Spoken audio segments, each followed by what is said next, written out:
Welcome to Broggle Entertainment's Supernatural Spotlight, the bi-weekly series where we take a look at some of the most haunted and terrifying places in the nation.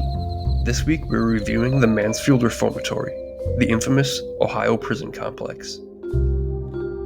The story starts in 1862. During the American Civil War, the field in which the current building stands was used as training grounds for Union soldiers. At that time, it was named Camp Mordecai Brantley for the former governor of Ohio.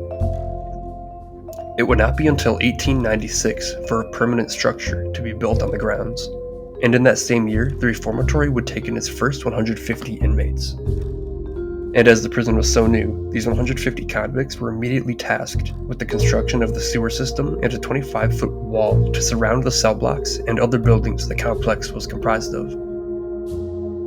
The architect behind this Romanesque masterpiece, F.F. Schnitzer, was presented with a silver double inkwell by the governor of Ohio to thank him for his services. A small inkwell is just a small gesture for the vast beauty of this building. It operated for nearly 100 years, when it was shut down due to inhumane conditions and overcrowding after the district court ruling in Boyd v. Denton. After some delays in constructing a replacement facility, the Mansfield Reformatory would permanently shut its doors to the state's convicts in 1990.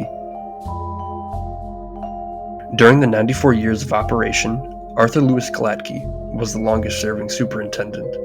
He served from 1935 to 1959, starting as a political appointee due to his work on Governor Martin Luther Davies' election campaign. Gladkey would be a popular superintendent, respected by the guards as well as the inmates.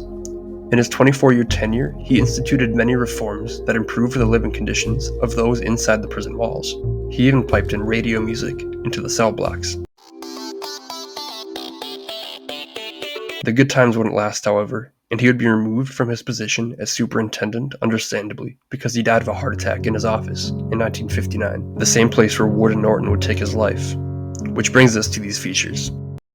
The historic prison has been seen in countless movies, television shows, and videos including Ghost Adventures, a Marilyn Manson photo shoot, and Lil Wayne music video. And most famously, the setting of the Shawshank Redemption. However, the list of Hollywood appearances pales in comparison to the bloody ledger of deaths recorded inside the prison walls. Over 200 people have died at Mansfield, including the late superintendent of a heart attack and 2 prison guards during escape attempts. The other deaths are just about as unique as they are countless. Prisoners murdered, pushed to their deaths, throats slit, or entirely gutted by their cellmates. In one case, an inmate even set himself on fire. It would be these many examples of unmitigated violence and cruelty that forced the federal court system to shut down the prison. Though the prison would be shuttered by this order, it would seemingly not be any less busy. For a building with century-old history and hundreds of deaths of an untold gruesome nature, it is almost the default that there is going to be a certain minimum of paranormal activity. Shortly after the court order, the structure came under the management of a historical society, which reopened the doors after as a museum. It is open for walk-in visits from 11 to 4, and can be reserved for special ghost tours based on availability. Paranormal activity has been witnessed by many individuals. In the superintendent's office, cigarette smoke has been smelled by people. This is said to be from the ghost of Arthur Lewis Gladkey, who died of the heart attack in that room. And given that this is a smoke-free facility, this is a very compelling piece of phenomena. Rosewater perfume is also smelled, which is attributed to Gladkey's wife, who died as a result of an accidental firearm discharge in the office just 9 years prior to her husband's death. Calling back to on the grounds of the Mansfield Reformatory was a Civil War-era military camp. Soldiers would report missing items and materials. This became such a prevalent occurrence that it defied any rational explanation. It would get worse too, as many would report hearing muffled voices and whispers. One soldier was even deemed unfit for duty as he was thrown into complete insanity after reportedly being visited by terrifying, unearthly spirits.